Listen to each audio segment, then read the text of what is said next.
Welcome to Middleweight Politics, political analysis for the independent voter, the home of radical centrism, and the place for those of you who like your politics in colors other than red and blue. I am one half of your co-hosting duo, Dan Sally.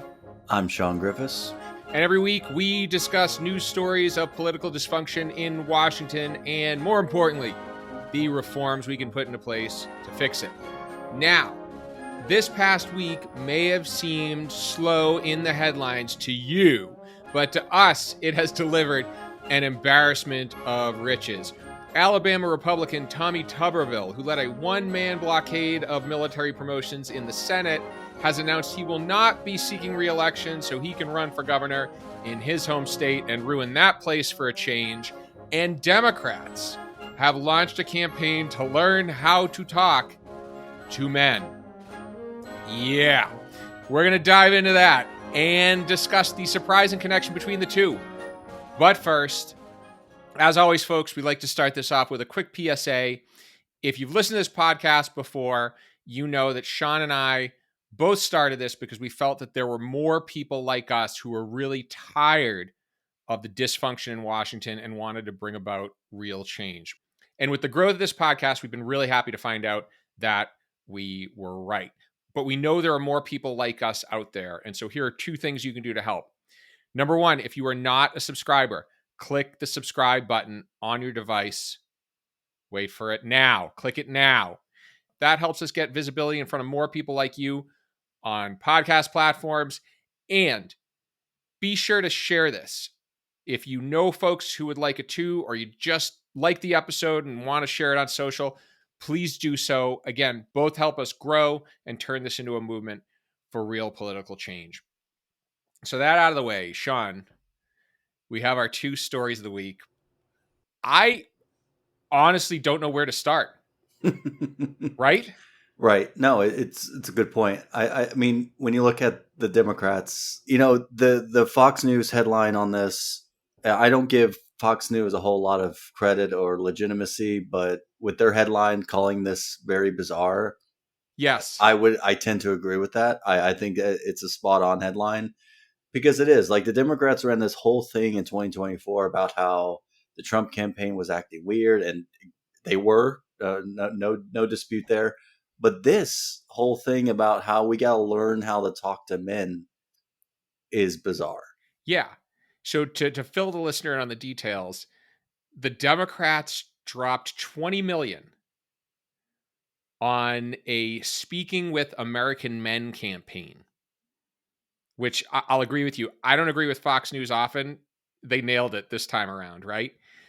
And yeah, you cannot call a group of people weird if you are spending $20 million to figure out how to talk with one half of the population. I don't know if you remember, like way back when, this is pre-Trump, Republicans were trying to figure out how they could reach more Black and Latino voters, right? And I kind of got that because you could picture some group of party insiders who grew up in like predominantly white communities and they were out of touch with Black and Latino voters. But men, like, I mean, like, we're all related to at least one. Right. Right? There are men within the Democratic Party. And yes. To be specific, this campaign is targeting young men specifically, and which just reminds me of, I don't know if you know the Steve Buscemi meme where he's dressed up like a teenager and walks up to these high school kids and he has this skateboard over his shoulder and he goes, "Hello, my fellow kids." Like that's what this kind of reminds me of, is that so the Democratic Party had lost quite a bit of support from young men in particular, which in states like Michigan and Wisconsin and Pennsylvania, big college states, you can understand the impact that had in the 2024 election, and how just having a few more percentage points in that demographic could have shifted this election to Harris over Trump. You are absolutely correct there. One of the things I did ahead of this episode is I really dug in and I wanted to find out, okay, how much of this was truly them, the Democrats losing young male voters, how much of this was just turnout, right? Because it was a lower turnout election. It's a mixed bag, but they definitely did lose young male voters, specifically Black and Latino young male voters, which I Hmm. found really interesting. And to your point, Biden won young men by 15 points in 2020. Harris lost by 14. So, pretty stark. Yeah, pretty Um, stark difference. And I think the Democratic Party is facing this reality where they spent so many years kind of treating certain demographics as like guaranteed votes. And you saw this in 2016 with the collapse of the blue wall, where Trump won all these Midwest states that used to be considered pretty safe for Democrats, so safe that Hillary Clinton, you know, didn't bother visiting them because it was yep. considered flyover country. And so, what the Democratic Party needs to face is the reality that when you ignore voters and you do not speak to their needs, they're going to look elsewhere. They're going to take their vote and give it to the only other option, even if that option may not necessarily be speaking directly to their needs. It's speaking more to them than the Democrats currently. Because what the Republicans did in 2016, and to their credit, was while Democrats were ignoring certain key groups, the Republicans were micro targeting low propensity voters, voters that, don't tend to vote in a lot of elections, but what they found out is they will if you speak to them, right? If you actually talk to them, reach out to them, target them in your social media campaigns, things like that, they could turn out. And so now the Democratic Party, if they want to see a turnaround, need to kind of learn from the Republicans a bit. And now here's the interesting thing. I'm going to go through the specifics of the plan, Hmm. and then I'm going to go through some other data that offers us some clues. So the plan, as stated, is to study the syntax, language, and content that gains attention and virality. So they've already lost Right. with that, right? But then, I just find the whole idea of a bunch of Democratic consultants sitting around a luxury hotel trying to deconstruct the American male Hmm. as as problematic in and of itself. I will tell you that the quickest way to lose young men is to try and talk to them about how they feel, Yeah. And I right? think I think the Democrats learned that about Black and Latino voters as well. They felt like the issues that the Democrats were speaking to weren't really speaking to their concerns, specifically on the economic side of things. We talked about this on this podcast plenty of times about how it was really the economy that was what shaped the last election.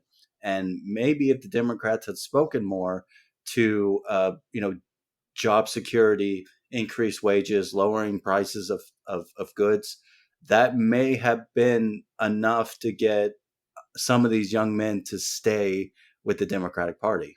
Well, that's it. And here's the thing: you don't need to go on Rogan to figure it out.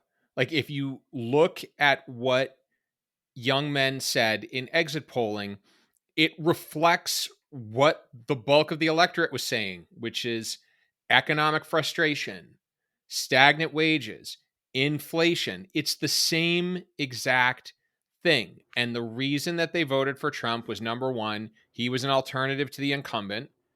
So they were voting for change, number one. Number two, they also understood his platform. So one poll I read showed that 80% of young voters said they understood Trump's platform. Only 57% understood Harris's.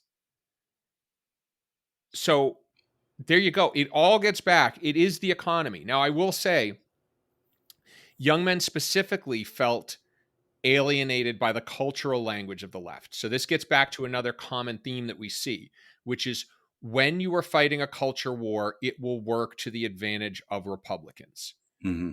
because the voters that matter in elections, the voters who are actually up for grabs, are more culturally conservative, or at least less aligned with the cultural language of the left. If you fight on economic issues, that is where the left does have an advantage.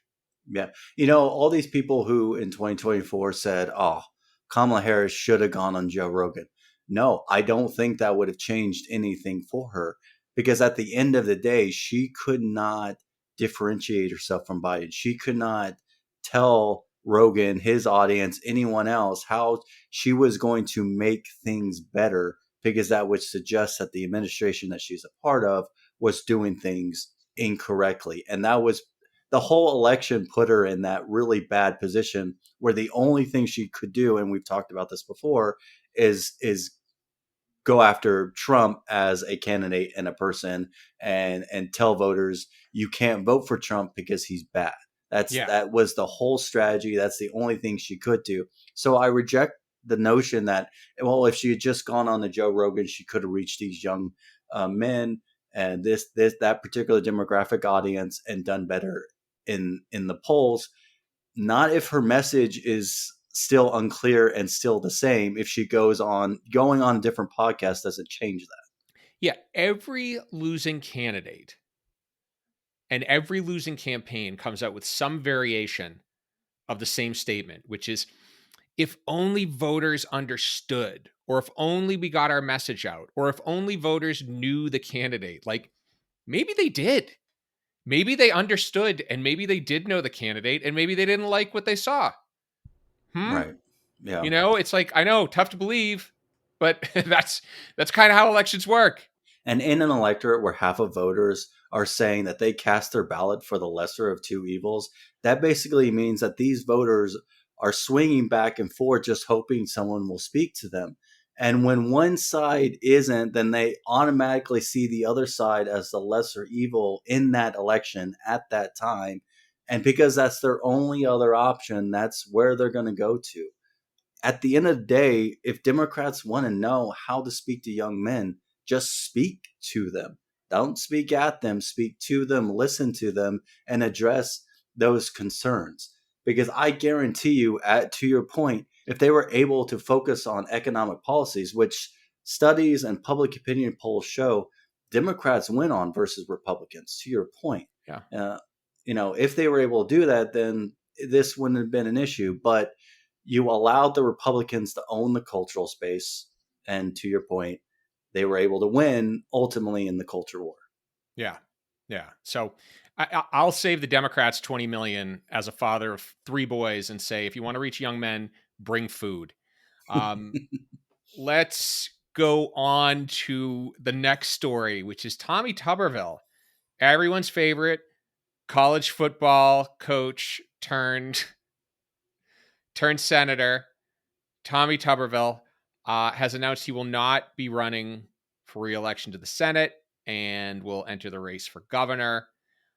He got an almost instantaneous endorsement from Donald Trump, which froze the field from there. So there were some other folks who were thought to be mulling a run, including the lieutenant governor of the state. All have declined now. He just seems to have a glide path to victory.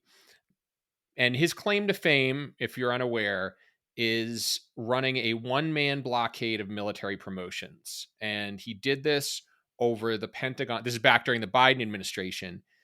Did this in protest of the Pentagon's policy of reimbursing active duty military who had to travel out of state if they had to receive an abortion, or, noteworthy, other reproductive care. So if they had to go out of state to get IVF or fertility treatments, he was protesting that. Whatever. Now, this wasn't a move that was popular with Republicans on the whole. So some fairly conservative Republicans came out and criticized him. Lindsey Graham was one. Joni Ernst of Iowa was another. And I think what's noteworthy about Tuberville is that it really goes to show how electoral incentives can skew behavior, and can often make one person do something that is not just contrary to the will of the electorate on the whole, but contrary to the interests and will of their own party. I think Tuberville represents a segment of conservatism that's been able to infiltrate through primaries Mm, to be more culturally focused. And it kind of goes along with this article I wrote on the day of this recording about a Gallup report on the public's view on same sex marriage. And generally, over the years, over the decades since the Supreme Court established it to be a national right, uh, support has gone up. But from 2022 to 2025, there was a sharp decline in support among Republicans, a 14-point decline to be specific, while independents and Democrats went up, which shows that you're really starting to see the emergence of the cultural conservative take over the Republican Party, particularly in party primaries. And I think Tuberville is a good example of that type of Republican who, because of the incentive in the primary to focus more on like cultural issues, say the abortion issue, he is pressured to focus more on that than, say, doing what's in the interest of the party and the country as a whole. yeah. Well, when you look, they don't have much to sell economically. They really don't. Right. So I think they have to go harder into these social issues Hmm. in order to be able to have any sort of electoral advantage. Yeah. And because look, honestly, are they even touting their tax cuts? Like, are they? No, no, they passed the budget and then it's like, dudes and women's sports. Like, they go straight to that. They Yeah. can't even do a victory lap over their budget because nobody cares, because it doesn't help them. And Tuberville is just, I mean, I think it's case in point in how this happens. So to give a little backstory, and this is similar to something you've shared prior on how Ted Cruz won. So 2020 Senate race in Alabama, incumbent Democrat Doug Jones, who really won due to poor candidate choice. I mean, there's no reason he should have won that Senate race in the first place. He's up for reelection. Former Alabama Senator Jeff Sessions enters the race. Now, you might remember Sessions was one of three people to serve as Attorney General in Trump's first term. And he earned Trump's ire when he recused himself in Mueller's investigation over Russian interference in the 2016 election and potential coordination between his campaign and Russian operatives. And so this primary follows a very familiar pattern, which is it starts out with 7 candidates. Trump doesn't endorse anyone, but he's just slamming Sessions on social media the whole time. 636,000 voters and change turnout for the primary. That's a little under 18% of registered voters in the state. And Tuberville and Sessions come out on top, with Tuberville at about 33.5%, Sessions at about 31.5%. Neither gets a clear majority, triggers a runoff. Runoff is in July. People go on vacation in July. So July 14th, runoff happens, 529,000 voters. So now we're a little under 15% of all registered voters cast ballots. Tuberville takes 60% of the vote, wins, ultimately skates to victory in the general election because it's such a heavily Republican leaning state. So Tuberville makes it to the Senate with the most conservative voters in one of the most conservative states in the union. And ultimately, with their backing, runs a one-man blockade of all military promotions. So at one point, over 440 promotions were held up, including 11 four-star roles. We had folks in the U.S. Indo-Pacific Command, the North Command, the Cyber Command, the Space Command. There's a Space Command, Shawn. And officers couldn't relocate. One general had a heart attack after having to work 2 jobs. And this is the thing I want to drive home. So Tommy Tuberville's seat in the Senate is the result of winning 60% of around 14% of Alabama's voters. Or Hmm. another way to put that is his position in the Senate is owed to 0.156% Yeah. of registered voters in the United States of America. So America's military readiness has suffered because of less than 0.5% of all voters. Yeah, when you really look deeply into issues like this, it's very hard for people like Tuberville to say they support the military and they support veterans when they've acted in contrast to those very ideas because they're trying to appease a primary base that makes up a marginal percentage of not just the electorate at large, but even their own party membership within their state. So Yeah. we saw this. You mentioned the Ted Cruz back in 2012. You saw this with a lot of Tea Party conservatives that emerged. They were able to take advantage of a movement that started to focus on fiscal issues to then turn that around and make them about more cultural issues like illegal immigration. Fast forward to today, you're seeing in primaries where even more culturally focused conservatives are kind of getting in these primaries, relying on very small percentages of the electorate to get into office. And then they use that as justification to focus solely on these cultural issues rather than what their party or even the country is trying to do as a whole. Another thing worth noting is that if you looked at polling at the time, less than half of Alabama voters actually supported Tuberville in this. If you dig a little deeper, you actually find that most Republicans were mixed on this. Yeah. So it wasn't a majority of Alabama Republicans who supported this. Right. But Shawn, I think what these two things have in common is how narrow a slice of the population is actually responsible for nominating candidates. Yeah. Right. So in Tuberville's case, a very minority share of voters in the state of Alabama ultimately led to his nomination, which led to his election. In the Right. case of Kamala Harris, Yeah. 0% of voters, or whatever one person's vote is, Biden divided by the entire population of America, Right. that's effectively what got her nominated. And Biden's nomination wasn't much better. And Yeah. so, I mean, look, if any party wants to learn to talk to any voters, maybe give them a choice. Yeah. What I would say is that if the parties are really concerned about speaking to voters and their needs, is that they need to start ignoring those partisan consultants that are telling them only to speak to their bases.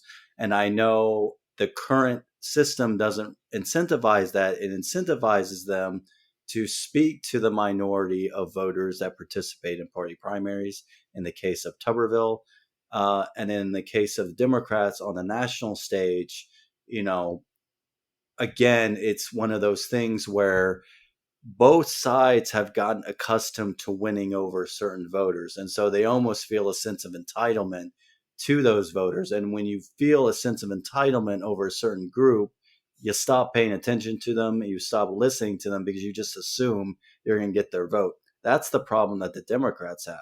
And what you see with both major parties is that registration is on the decline for both of them. More voters are aligning either through registration or self identification with being independent. And so now the challenge that both parties face is, well, how do we speak to these growing number of independents? And the problem is that the current system doesn't incentivize them to do that.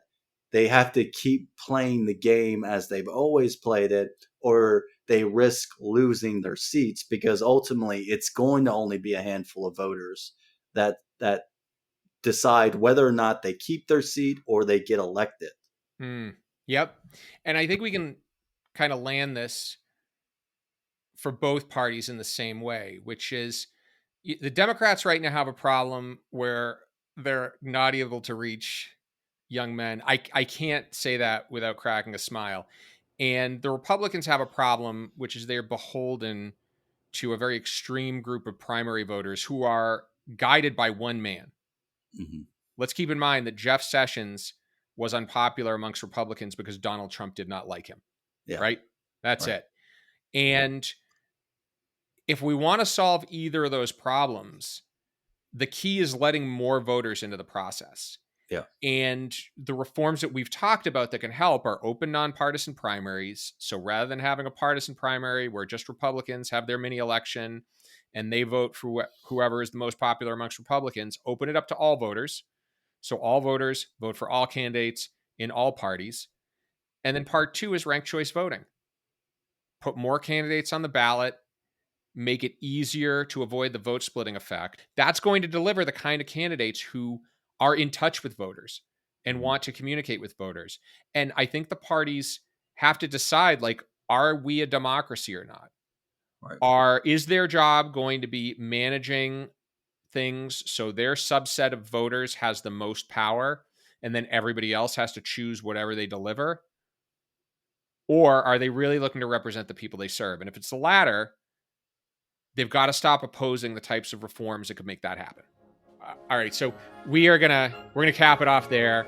Thank you very much for listening. As I said before, if you like this episode, be sure to subscribe. Be sure to share it with folks you think might like it too. Rate it, review it. All those things help us get this podcast in front of the people who need to hear it. The music you are listening to is courtesy of the U.S. Coast Guard Band. Thank you once again for listening to Middleweight Politics, and stay purple.